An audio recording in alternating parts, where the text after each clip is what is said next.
Good evening. You're listening live to the Extreme Movie Show. I'm your host, Rob, broadcasting to you from the Extreme Studios. I'm looking at my analytics and metrics screen here, and I got to tell you, RDV is joining me from the Great Midwest. Of course, we're reviewing Angels with 30 Faces tonight, a James Cagney film with Humphrey Bogart, Pat O'Brien, and a few others. And no, not the Pat O'Brien from CBS when basketball was at its apex in the 80s, but we'll touch upon that shortly.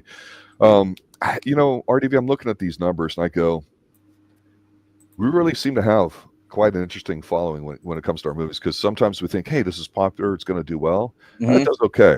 Then we sometimes reach into the vault when we feel a mood like we do for Humphrey Bogart, and we go, man, these films do real well. And our last one, Secret of the Incas with Charlton Heston, did really well. Yep. I was really curious tonight when we were going to talk about this movie, Angels Wear Dirty Faces, because while we've talked about Humphrey Bogart a lot here on this channel, I've reviewed several of his movies, have many more to do, and we just love watching all that. One guy we've never really mentioned too much and has not come up in chat is another guy, I would say kind of a contemporary at his time. I think he came from vaudeville, very strong presence, and he's a very easy guy to emulate, especially when it comes to likes to fight Irish-American type guys. And of course, is James Cagney. Tell me, was this a first watch for you? Give me your initial impressions about him and Cagney and just the whole movie. We were going to do this movie about a year or two ago with Pixel, but that fell through. Things happen. Yep. So I ended up, not watching the movie, but I got it, and I had squared away, ready to watch it. And we kind of fell off the radar. I was like, it's early Bogart, 1938. Bogart's not the main guy. He's kind of like he's not a main character, but he is a character in there. Yes.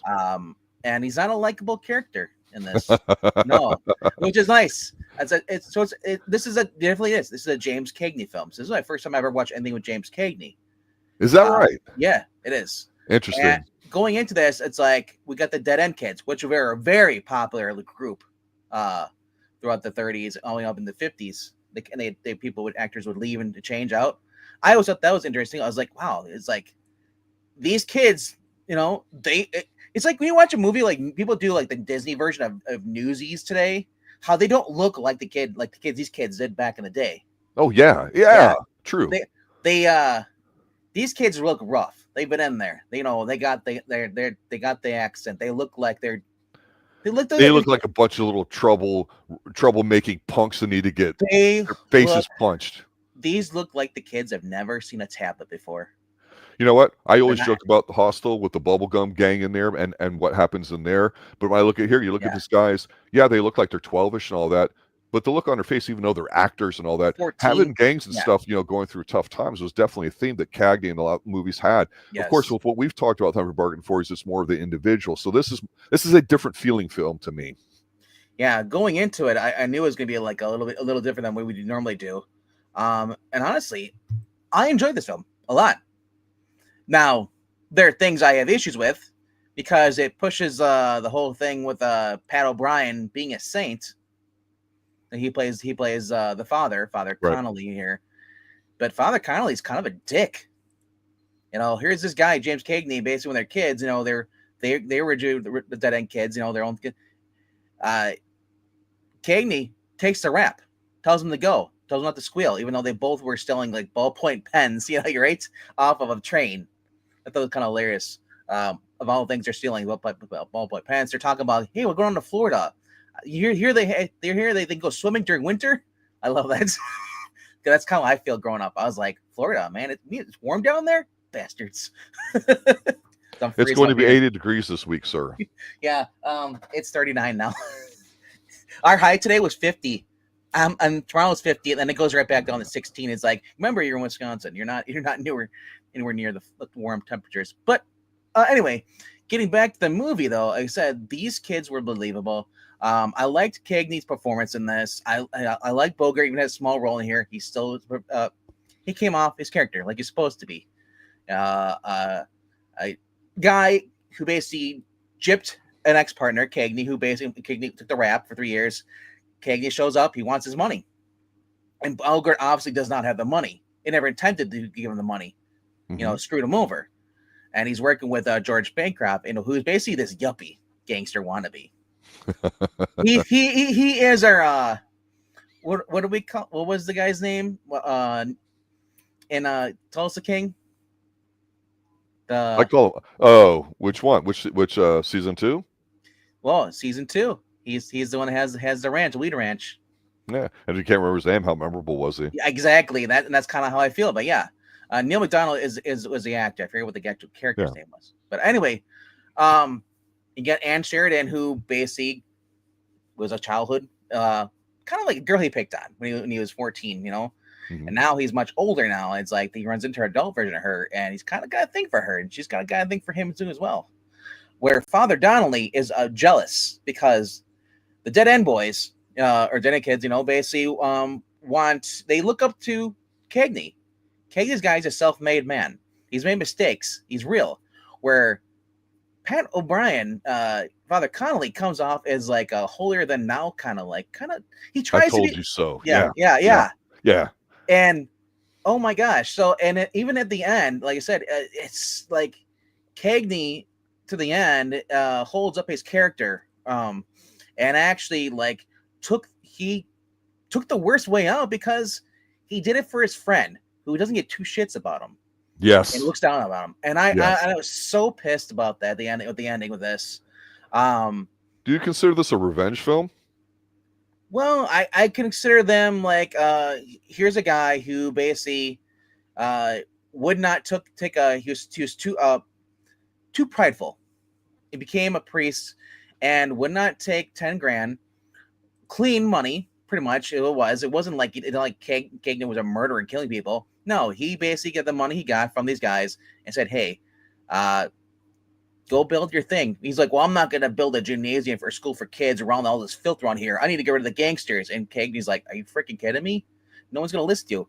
But public finally, he gets a press, and they go around and they basically paint Cagney's character along with Bancroft and Bogart as like criminals. It's just like Cagney just wanted a normal life. He was good at being a gangster, but he wasn't a crooked gangster. And that's the thing. He had a heart. He still had a heart. The only reason he was allowed to be in with Bancroft and Bogart's thing is because he robbed it. He basically went up behind after they tried to whack him up, the drugstore. He went after Bogart and said, "Here, let's go walk, from the garage into your place, open the vault," and he got all their books. Yes. You have your incoming and outgoing clothes and all that. So you literally paper books. Yeah, you still have this today as insurance. Forms. Yeah, as insurance, and so, but when he heard though they were gonna bump off the priest, he decided to basically he stuck around. He was gonna basically defend the priest, because they knew he wasn't gonna kill him because they know they're friends, and the Bancroft basically pulls out a gun as an idiot. And Cagney shoots him in self-defense real quickly, and then Bogart basically couldn't trust him either, so he takes him out too. And then all the cops show up, and it was just like the high and mighty basically rolling over the guy who actually is the good guy in here, and it is Cagney, And people would argue, well, no, Cagney's a criminal, he's scum, he deserved what he got at the end, get in the chair. And I was like, oh my god! The ending of the movie just pissed me off. But Ann Sheridan's performance in here was good. Leo Gorcey, his brother is the one that David is the one that actually got him the role. He's the one that plays Bip. Mm-hmm. When I learned more about the Dead End kids, you look at my Wikipedia or IMDb, these guys are like this regular came from a play that a director wanted to do, and then they decided they actually got the chance to work with a lot of big names back in the day. Yes. Yeah, they're lucky kids. But I said overall, this is a very, very good movie. With a bittersweet ending. Good one, you could say, a gangster always, lives by the gun, dies by the gun. That's the life you lead, And I just felt like it was just like they made the priest his buddy, basically, holier than now. And even when Ann Sheridan's she told him hey, we both love him, lay off. And it's and they didn't say this, but I kind of wondered if Pat O'Brien's character Father Connolly, had a thing for Anne Sheridan's character, and he was mad because he got showed up by Cagney, his character, who not only got the girl, but also was helping out the kids. They listened to him. It's, well, I hadn't seen this in a very long time. I don't. I mean, I've seen a lot of these older films, but when I watch them again, I just go, "Oh, I'd forgotten about this or whatever." So a lot of these films to me aren't necessarily rewatchable, but for some reason, like a lot of Humphrey Bogart films are. We did talk a little bit about how, with the end of World War II, how things were going, and the 30s is like supposedly coming out of the Depression. You can argue for why that exists and everything too. But the thing that I thought about maybe differently with this film was that it's very obviously it's a Catholic priest, and 100 years ago, which this movie's like 90 years old or whatever, 85. Yeah, it is. What people don't realize back then is, like, I mean, as a kid in the 70s, teenager in the 80s, I remember grandparents talking about how things were in the 30s and 40s and all that too. And you had a lot more of a support where if you couldn't bring money into the house, and no matter how bad things were, you could always go to a civic function, or you go to your church or your neighbors or something like that. People would look out for each other. So I'm not saying this is good or bad, but the whole human component of it is gangs, basically. Gang people think of as thugs or your Crips or Blood or whatever like that. But you've got gangs, you've got whatever you want to call it, tribes, let's say. And I had forgotten about with the Deadhead Kids, because I always kind of thought of them as a bunch of little punks whenever I saw them younger and all that too. But as an adult, I look at them and go, if you're going to school and you don't have money, you ain't got nothing to eat, you got a group of kids that are doing stuff, whether it's questionable or not or what, there's corruption and all that. That's one thing in all these movies that never goes away, is where's the corruption? And if you're taking a piece of the corruption, are you really a bad guy, even if you're caught legally? And I try to ignore all that, because you're right. This priest is a dick. And you know what? It's good that he is, because if he's not so, I don't consider him wimpy or like a wuss in that sense. I think he did a fantastic job of playing that holier than thou role, because you have to, I think, understate it, because that gives Cagney an opportunity to be what he is, and that's true to his character. And so you're right. And that's why I asked you for his revenge film, because okay, you grow up with somebody, you've got a loyalty with them, you band of brothers kind of thing. You grow up through the fires of whatever tough thing you go through. Now, after separation, is it automatically there again? And you mentioned before I did, this reminds you somewhat recently of Tulsa King. You got people that are businessmen that think they're gangsters, and maybe that's the new school version. Now you've got the old school gangsters, which Stallone plays in Tulsa King, showing you really how it's done, and he has to adjust, and that's kind of the rub. Here, there's no BSing about it. Cagney's has a different presence to me than Bogart, and I certainly don't mean it in a bad way. He's the classical Irish likes to fight kind of guy, meaning the Irish, when they came over during the Depression and they settled up back then in key cities, you still have it today. Back then it was even more prevalent that, hey, this is the Irish section, this is the Italian section, this is this section. And so to have somebody like Cagney come in here, you would put this singular performance that he gives over everybody. It's just a different kind of juice than what we would see from Bogart, right? So I'm not comparing and say one's better or worse, but this is one of Cagney's best performances, and it's one that people always go back to, because also with Bogart, this is one of the last films before he, for lack of a better term, turned face, to use a wrestling expression, and he becomes the guy we all love in all these movies from, say, Casablanca on, right? This is his Titus Welliver change. Titus Welliver from Bosch. He was a villain in everything before he started in Bosch as a good guy. Right. So it's interesting to see some of these characters that start off as villains, and then you put him in the lead role as a good guy. Holy crap! It's like, why were you sleeping on him making just a villain, throwaway villain, and nobody knew? Just recognize the face. Right.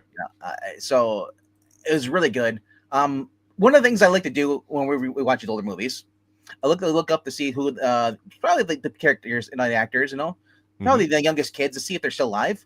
Right. Marilyn Knowlden, who played the young version of Anne Sheridan's character, is still alive at 96 years old. Wow. Yeah. Wow. Yeah. And she went on to direct a lot of stuff. She worked with Les Miserables, or Miserables from 1935. But she was in there. But I mean, she just became like her last actress it was basically in 1944. She was doing Broadway Rhythm, but she became a director and just became a composer and stuff. Like, she just got into like doing a lot of other things behind the scenes, like most actors do. So it's interesting to see that there's actually still people that were in these movies that are alive today. and a lot of them have moved on. Sadly, they don't make it past 60. And Sheridan died young. Yep. But I mean, yeah. So I want to talk more about these dead end kids though, because they really are the big part of the movie. It's just when they first meet them, they basically they bum rush James Cagney, steal his wallet, and then he follows them and he creeps up on him and pretends he has a gun, basically his hand in his pocket. And they're like, "Holy crap! How did you find us?" It's like, recognize those initials up there? Oh shit, that's who you are. You're Rocky Sullivan. Like they start worshiping him, and I love how he kind of like teaches them some manners when they play a basketball game with the church with Father Connolly's thing. Yep. And they're constantly following people, hitting people, knocking people down, and they're just complete assholes. Yeah, they're assholes. And I love how James Cagney says like, no, let me be a ref. And he's like, "You want the whistle?" He's like, "No, fuck the whistle. I don't want the whistle." He's like, so when he's like, "No," I love it. Basically, every time they foul, he'd hit him upside the head, knock him. It's like old school, like Three Stooges humor with the Mo. Every time he slaps somebody, hit him in the face. Physical. Yep. Yeah, I love that.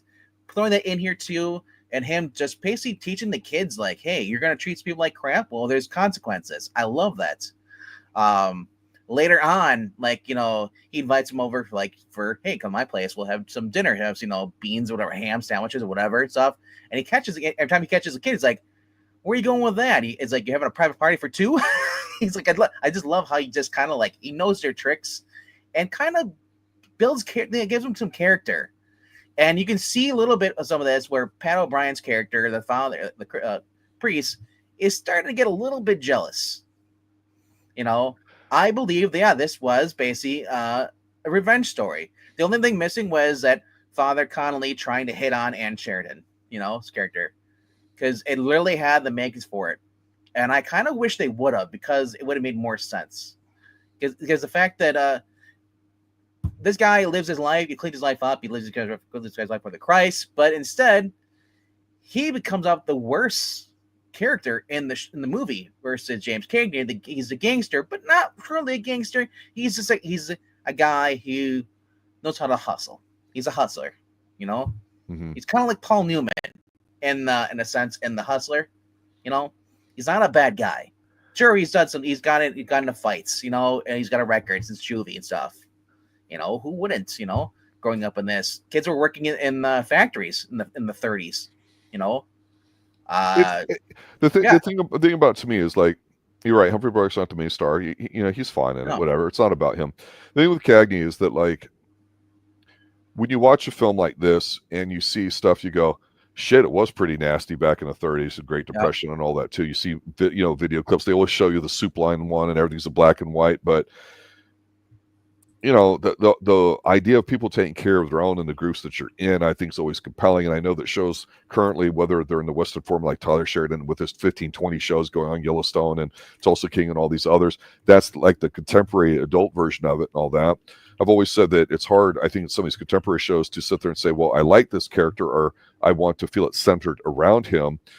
I think in a very clear-cut way with Cagney's performance and how he is, it's very easy for you to go, okay, I get this guy, I understand this guy, no matter how society sees him or if he did a bad thing when he was younger, but he did it from a good place, whatever you want to say. Actions have consequences, like you said, that's true. He definitely pays them here. But one of the things that I thought was interesting, because we see a lot today, and this, I remember back in the 80s and the 90s, I joke about how I'm watching a TV show called Hysteria set in the 80s, and there was it's kind of spoofing the satanic panic that was there in the 80s, but it was there, and it was really dumb stuff or whatever. But in the 90s, when things started to change a lot culturally, definitely different from the 80s, you started seeing a lot more in pop culture, specifically music, this glorification of being in gangs and all this other kind of stuff. And I'm not saying that's right or wrong. I'm just saying that that's different pop culture. And so this whole thing of, like, treating women a certain way, talking about things and all that, it's all about gangs. It's all about resources. It's all about getting what's yours. It's just in a different format. But there's an element of, we know what we're doing. We're screwing around with this idea. You go back to a movie like this with James Cagney, it's a bit more pure and simple in its form about how yeah, you got to work together and do stuff. And if you fuck me and cross me over, well, screw you. And the thing too is I always go with a movie, and this is where you and I definitely disagree on some things. Yeah. I think I want them to have what I call the right ending or the appropriate ending, not a happy ending. I know you prefer more of a happy ending, and I understand a lot of people do like it. In the 70s, you had a lot of films that did not have a happy ending, maybe an appropriate ending, and that's why people loved Rocky, one of my favorite movies of all time. It was the right ending and a happy ending. He didn't have to win the fight. This movie, what I thought was very interesting was probably the very infamous scene where he gets executed. So I didn't really want to say too much about it. I want to hear your reaction about it before we get into that, because that's what this movie is really known for. Well, it's also known for being Vince Lombardi's first role. So he's just an extra in here, but I mean, like, I was trying to find him because I was trying to go by what he looked when he's older, trying to pinpoint him in the back, but it was like I couldn't. It was just moved too fast. I think he's in the very beginning. Maybe probably either when they're mugging him or when like they're doing the basketball thing. He might have been an extra in that. But I said some of these kids, like I said, like some of these they have these mean mugging faces. Like, wow, I was trying to think of the guy who played the Punisher recently in the TV show. He was also on Walking Dead. I forget what his name is at the moment right now, but like some of these guys got some mean mugging face, and so we watch movies like Saving Private Ryan when everybody's coming from New York, the Bronx where all the melting pot is. Like you could tell Irish, German, Jewish. Yes. It's like. Yes. That they said when you get cast like this, you can tell it. Where today you can't really tell as much because, it's everybody's so, I guess, diverse now. I guess is it more polluted as far as having kids? Those kids have kids and all that stuff. Where you would say ethically homogeneous as opposed to these are like some of these kids are 100% like Italian or half Italian. Where a lot of states are like you're like quarter Italian. You're going back like 4 generations. Absolutely. Yeah. So it's kind of cool to see, like I said, like a authentic, like this. Where so that's one of the things I've never really liked when you watch movies. Like we're gonna make a movie that sets in the 1930s, but you're doing like modern, like 2015, 2024. It's like it's not believable to me. But I don't. You're bringing up a point because in the 90s, when people try to make some more period pieces, and they would do stuff like that, or something like, say, gangs like in New York.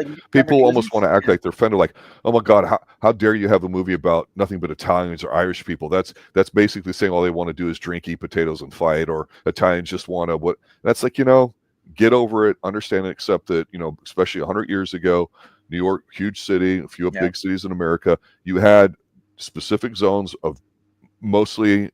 And it still exists today. People act like we're all intertwined, and we're not. Like, we're not that way. Never have been. West Side Story.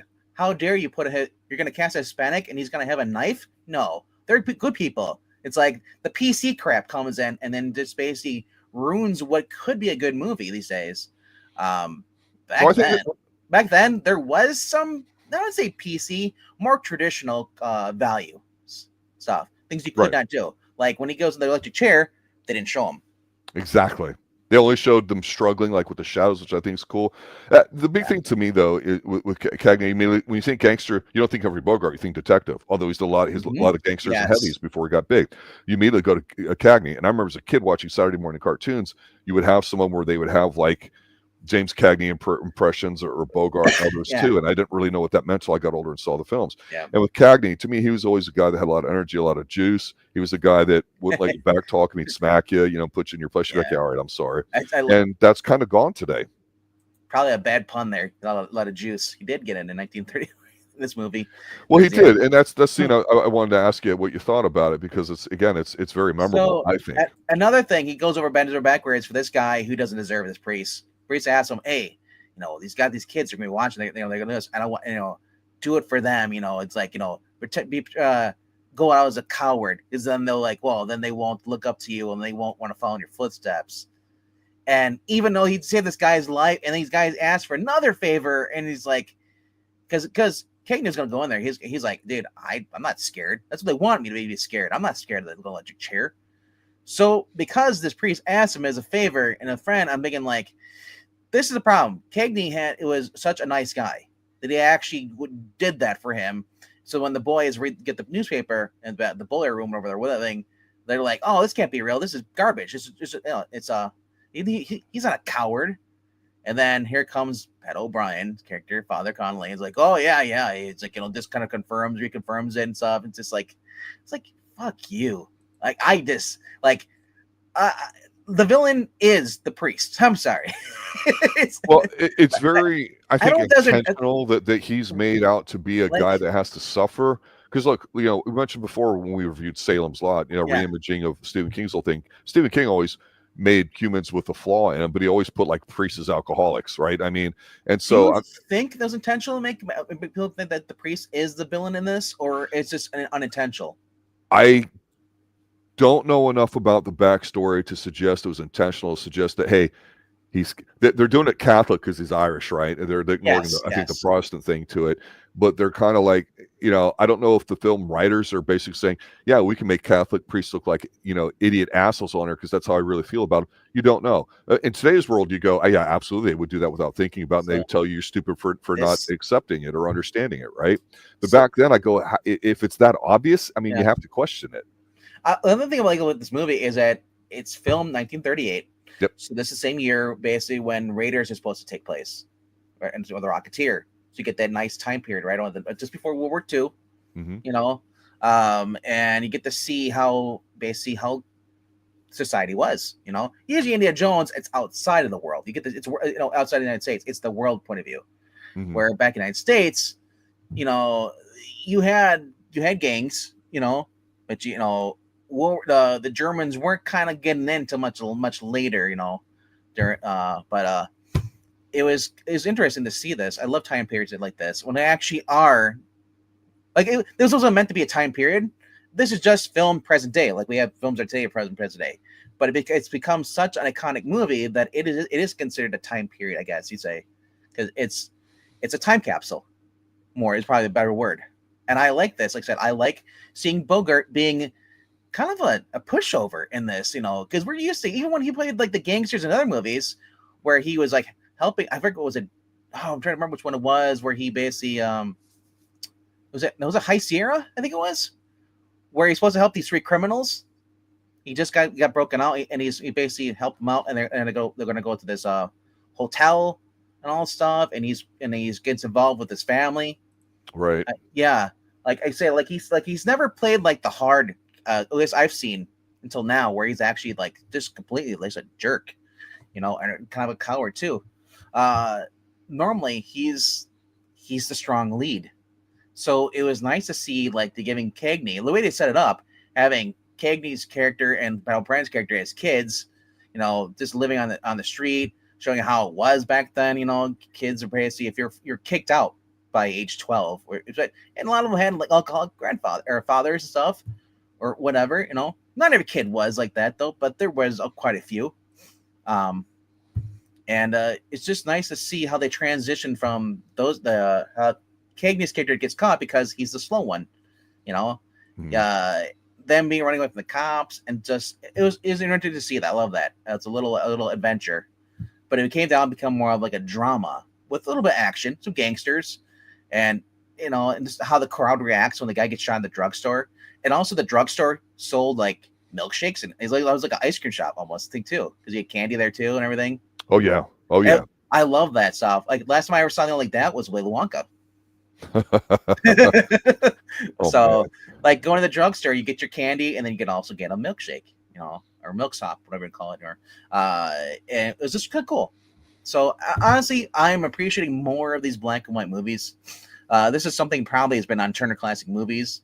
And to be honest, I haven't watched cable in about 10 years. Is Turner Classic Movies even around anymore? Is it just? I assume it is. I really don't know. AMC and A&E, it's easy to go if you have a smart TV, which most people do, to just go in the search function, see where it's playing, or look online for it, or sometimes they rotate between shows that or channels that specialize in these things. I know we like to sometimes post a link for it, but to me, whenever we put up a poll and people decide what movie they want us to review, it's always interesting to see what they pick. And for me, when I looked at this, I go, I wanted to see if the execution scene really held up from what I remember. Because I remember as a kid, even when I was 14, 15, I'd seen depictions of graphic violence and this and that, but in my mind, trying to picture what was going through people's heads when you're watching this movie in the 30s or late 30s when it came out, what that'd be like, oh, they have the electrocution chair. We have old Gorcey here in Florida. You don't hear about stuff like that anymore, but that was enough to kind of scare the shit out of you. So for Cagney to be this rough and tough guy that everybody knows, go out there and basically puss out then because he's like, oh shit, this is the real deal. It does kind of scare you a little bit, but it also solidifies in your mind that this priest really is a jerk. The good guy doesn't always win, or the right guy doesn't always win, and there's a lesson in that. You can still do everything right. You can be a bad person and still live. You can be a good guy that does a wrong thing and then die. Life is not fair. Life is not meant to be that way. The priest with that last line. Okay, kids, boys, let's go say a prayer for a kid could run as fast as I could. I was like, just this knife in the wound. It's like, like I said, it's a very controversial movie. Do you side with the priest who is morally right, saying you need to get rid of the crime because he doesn't want to raise the boys, in a place where they'll leave where it's clean and go back out in the filth? As I said, angels with dirty faces. We're the dead end kids. This is all about the boys. Honestly, the movie is about the kids. It's not really about Cagney and Bogart, O'Brien. It's about these kids, and how they have two sides. They have Cagney, who takes the easy way out, or they have, O'Brien, who just tells them the right way, which is a little harder. So it's like, so it was an interesting movie. Like I said, if you've never watched, like a moral thing, right? Yeah. So anybody who's listening right now has never watched this, go check it out. It's definitely the Cagney film if you're going to select one out of his. Definitely on the short list, if not the number one. I'm not sure if it's on Tubi or not, or you can find it. Do you? Where? I got my copy probably 3 or 4 years ago. So right, I've got it somewhere on a DVD collection. Yeah. Let me look, see if it's actually available anywhere. Well, while you're talking about that, I'll mention one thing that's a theme, because we do try to talk in themes sometimes here on Extreme Movie Shows, that obviously with World War II starting to become a fix, there in the late 30s to early 40s, I think the interesting thing, and we don't really talk politics unless it's pertinent to the show, because that's not what we do here. We're not hate watchers and all that. The rise of communism in a lot of places in the late 1800s, coming over from Europe over to the United States and other places. It's interesting because you would see moral choices being brought up and basically think of things being the flip sides of a certain coin, good versus evil and all that basic storytelling. What I find interesting about this movie in that, talking about, well, who's really the good guy and why is interesting, because it's definitely apparent that with Christmas movies, as some people want to talk about, some of them I think are absolutely abhorrent because of the emotional pandering that they try to do and the guilt shaming they do, whether it's the ghosts of whatever and this and that, and whether they're Americanized versus the original stories and everything that you and I've talked about, how things have changed.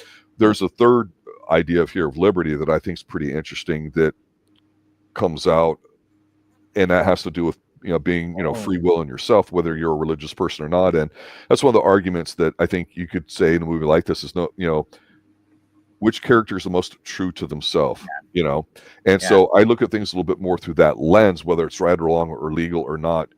I don't really know. I mean, that's one of the beauty things about the character of Jean Valjean, back in reading in movies and all that too. He steals a loaf of bread. He goes to prison for 20, 30 years or whatever. They're like, really? For a loaf of bread? The punishment doesn't fit the crime, but then who really decides it? And the whole moral equivalency, all that stuff. And again, not trying to sound too falutin on my high horse here, but the thing about gangster films I think is interesting is that this is a movie where you don't go, shit, it's cool to be a gangster. Hey, it's cool to be in a gang because, there's power numbers in a pack. We can beat people up and take stuff and do this and that, or any sort of simplistic thinking. This is a moral film, and it has an ending that might piss you off like it obviously did you. You don't like those kind of films that are cynical, whereas I have a tendency to go, if it's the right ending, I don't mind. And it's interesting because I don't know if you would call this a happy ending. It's a revenge film's pretty simple, right? Oh, so here's the thing. Exploitation film. Somebody gets raped, somebody gets beat up, you go get your revenge. That's it. So it's pretty one note. This one definitely has the adult level of both sides of it, doesn't it? You could say it's a bitter. Like I said, it's not a happy ending, but it's a bittersweet ending. The kids not only learn a lesson, but they still have $100,000. Shit ton of money. They still had in 1938, they still had $100,000 because they kept it there. But remember, he also put the money inside his bedposts. Oh yeah, people don't go to banks. People hated banks. Yeah, exactly. Oh Christ, I still hate banks. Yeah, nobody likes banks. Yeah. Yeah. But I wonder, about that. So I'm looking up online. You can pick this up on Warner Archive Collection Blu-ray for $20. Prime members get free delivery, so you get it by Tuesday. You can also pick it up on DVD for like $17 or right on there. But then they have the Warner Brothers Pictures Gangsters Collection, which is really cool for $65. It has Public Enemy, White Heat, Angel Dirty Faces, Little Caesar, The Petrified Forest, and The Roaring Twenties, which is another movie we have to watch with Bogart. So, overall, like I said, like if you get a chance to watch this movie, watch it. It's fun. And James Cagney steals the scene every time he's on there. The way he acts with the kids and everything is great. And Sheridan is just wow, she's easy on the eyes. And then like I said, Pat O'Brien, I want to punch him. It's like, there's a scene here where the kids, he gives them each like $50 each. They split it, and they go down the pool hall and they're drinking beer. Well, yeah. Like I said, can you imagine people today like, oh my gosh, kids are drinking beer? What, at 14, 15? How dare they drink beer? Like, that's horrible. You could drink beer. Dude, these people drink beer when you're 18. You don't have to wait till you're 21. It all depends on the state, when they went and who's in charge. But yeah, they're all dressed up in the nice suits. They look like they just came off a Disney set. Yeah, right. With the bow ties, they got the nice pinstripe, they got the hat and everything, and it's like, and I thought something else was going to go on. People were asking, "Hey, kid, where do you get the money from?" Like, I thought it was going to be more issue with that, where they're going to get jumped. They leave, Yeah, but the thing is it's like if somebody's gay in a movie or there's something, like that, if it's pertinent to the story or the outcome, which pertinent means, completely valid, completely interesting, right? Yeah. Here, you don't have to have something like that if it's not pertinent to it. Things happen or whatever. Again, it's a moral story, right? And so the whole thing that, trying to talk about when you watch these old films, people just go, well, it's just a stupid gangster movie. This guy's just different than Bogart. Well, no, it has to deal with what's going on at the time and what's trying to represent. That's why a lot of these gangster films became kind of a thing, because you had legitimate gangster groups coming up, forming their tribes and affiliations in key cities. So those were interesting stories about, hey, somebody rose from the streets as such and such to become a blah blah blah, and are they true to their nature or not? And it's the old classical, poor boy on the street, is attracted to the really, really hot chick. It's an old classic story, but this is more the modern times of it. And Cagney and all these types of films talked about what was going on at the time. The reason why I have a tendency to prefer more of a Humphrey Bogart type film is because it's more of that libertarian individual type thing, where he's somebody that has to, in his, no matter what his own values are, what they are, he's trying to do the right thing. He's quick on his feet. He's very sharp. And that's just what we get with him. Yeah. I think Cagney's more of the leader of a gang kind of guy, because that's how he's presented a lot. And, I think they both came from vaudeville at least a little bit. I think Humphrey grew up in a more of a pampered lifestyle than Bogart. Do you also know that Bogart started getting away with everything he did in the movie? He always somehow escaped when he became the face, or the heel. He kind of gets bumped off. Yeah, I mean, that's what your job to do as a heel, is to be wrong. Yeah. But that's why I like the whole thing of the quote unquote good guy or right guy here in Cagney getting whacked and executed, and they show you that, and the whole thing about him going against his character, and basically it's the only time he's really scared for his life, because he's dealing with the last few seconds of his life there. I thought that was great, and you're absolutely right. Pat O'Brien is a complete dick. He sells the whole movie on it without his ability to be that in here. No matter how good Cagney is in here, or how much you like the supporting cast of Dead End Kids, which I'm not the biggest fan of them, but they're obviously pertinent to the story. Like I said, I do think it's the Pat O'Brien show here. I really do. It is. And again, not a Bogart film, but they put him up here because of his influence. But when you say Cagney and Bogart, you're like, holy shit. These are the guys that people say, if you're going to watch old films, you got to watch them. And I'm telling you, growing up in the 80s, again, 50s music was popular because parents back then did all that. That's why it's kind of fun when you watch Back to the Future. They go back to the 50s, right? It's a generation. That's why they do it. Again, you would only see certain films, and the popular ones were some of these bigger ones. And some films back in the day weren't necessarily big, but they became popular through certain viewings, or for whatever reason they became available to the public. Yeah. But I always remember you could always catch a Cagney film for the most part, and to me, I felt, if you're lucky, you could watch Humphrey Bogart late night on TV because you only had a couple stations. These guys were the men at the time. Yes, there are a lot of others, actors and actresses and types of films. Cagney, O'Brien were the original pair, like as far as the big names. And then things like television in the 50s, most of it was Westerns and turned out to be other things, right? So Cagney and O'Brien were big there in the 30s, and then Bogart started getting the lead roles. I noticed that. Yep. So they kind of look where it's quiet, but it was Bogart basically decided, you know what, I'm the captain now, and Cagney kind of quietly went away, and so did Pat O'Brien. Their fame didn't go all the way completely away, but their fame like dimmed down. I noticed that if you look through some of the movies, Pat O'Brien did over 100 movies. I'm sure Cagney did a bunch of them too. Cagney did about at least 9 movies with Pat O'Brien. Bogart said, you know what? I'm going to do something different. I'm going to do mine with a bunch of dames. I don't care about the girls. As an individual, though, here's the thing. You have more flexibility, but think about the way movies have changed. We talked about 80s movies changing. The first half of the 80s were a certain type of action film. We love canon classic films. But really, come 85 around Commando, things were different in the late 80s. And then in the 90s, totally different groups of films. You can say, well, that's stupid. You have action, you have comedy. Different types of comedy. You're not going to have a Blazing Saddles today or Young Frankenstein or like a lot of the 70s type comedies. If you run out of gangster movies and you have nothing to put Cagney in and he doesn't do something else, what do you do? Right.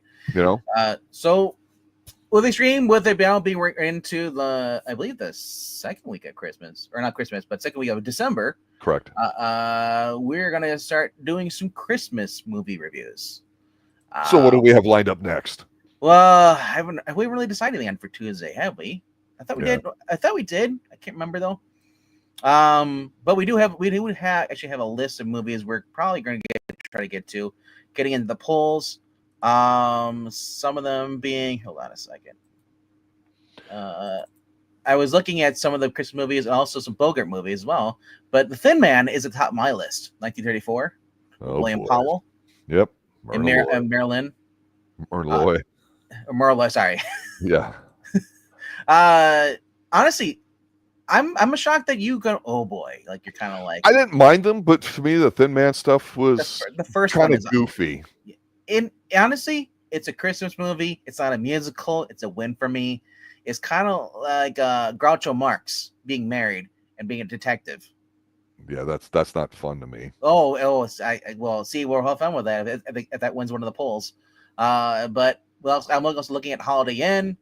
Then It Happened on Fifth Avenue, Miracle on 34th Street, The Bishop's Wives, Three Godfathers, Cover Up, which is another Christmas-y movie, but it's not really Christmas. It's a movie that takes place during Christmas.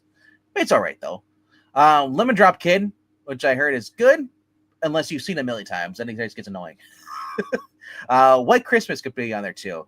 So that's what I'm looking at those. I'm looking at least about 3 of them polls.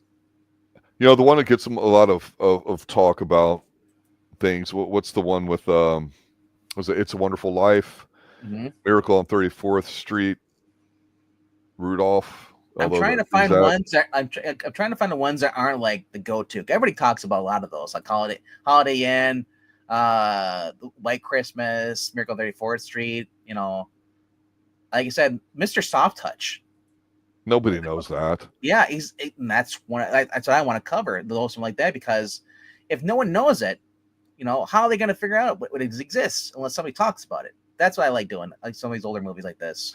The one thing with Christmas, if it's not celebrating, the Mass of Christ and Jesus, and that's not pertinent to it, and it's only set around Christmas time, that's not a Christmas movie to me. And I know that it's always fun for the internet and everybody to joke around. Oh, Die Hard's a Christmas movie and this and that because there's Christmas trees during the season. If it has nothing to do with of itself, it's not. Let's just be honest. I'm not going to argue about that, even though it starts with Christmas music in the intro.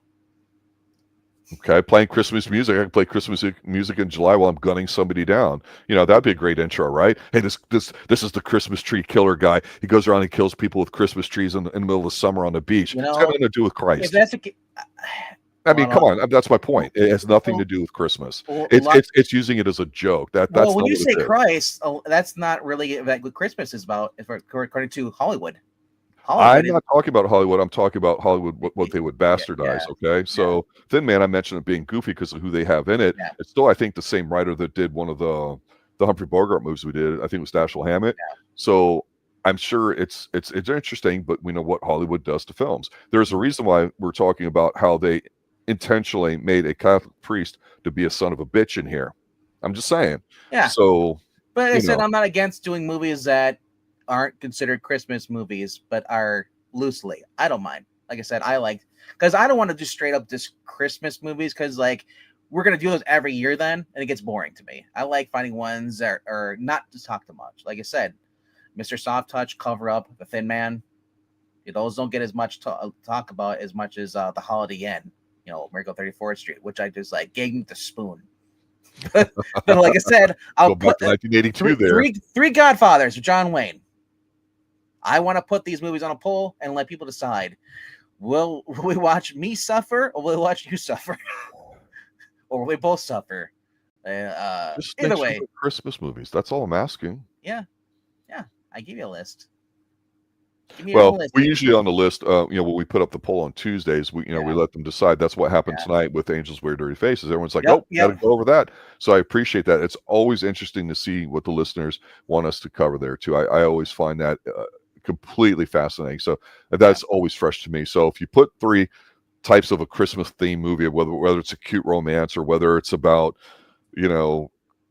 actual religion, or if it's more about gifts or something goofy, or whatever. Louis, that's fun. Another one of the romance ones, but it's I kind of leave some on because I know how you don't like some of the romance stuff, comedy. I love romance as long as it's real romance. Not the fake stuff. Yeah. You can put 3 Hallmark movies up there. I'm just saying. You know what? Decide. Keep it up. I'm putting Dean Cain on the list. We're gonna have 17 days of Dean Cain. Yeah, Hallmark ones. Like I've watched a few of the Hallmark. You know what? Why don't you find 3 Rachel Lee Cook Christmas movies from Hallmark and put them up there and let the viewers decide which one. So you watch one of the most beautiful women that's ever been in existence in this past generation do her Hallmark thing. And then you can put 3 Dean Cain Christmas movies up the next week and let people decide. And then the last week, we'll go traditional and put the 3 most popular ones of all time up there, like It's a Wonderful Life, Miracle on 34th Street, and White Christmas. I might put up the one up there with Wendy from the Wonder Years. She had one. That's sad. Yeah. Final thoughts? Final thoughts. Wrap up. If you haven't watched this movie, like I said, check it out. If you have ideas for us for Christmas movies you really want us to watch that we didn't mention at all, leave a comment down below. Or just say hello. Yeah, definitely check this film out. It's a very good film. It's very popular. If you like old films, it's one of the ones that'll be up on a short list with a lot of stuff from Bogart. Definitely very good film.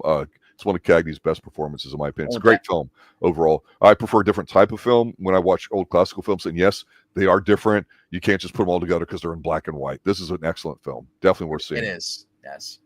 All right. Good We'll night, see you guys on Tuesday.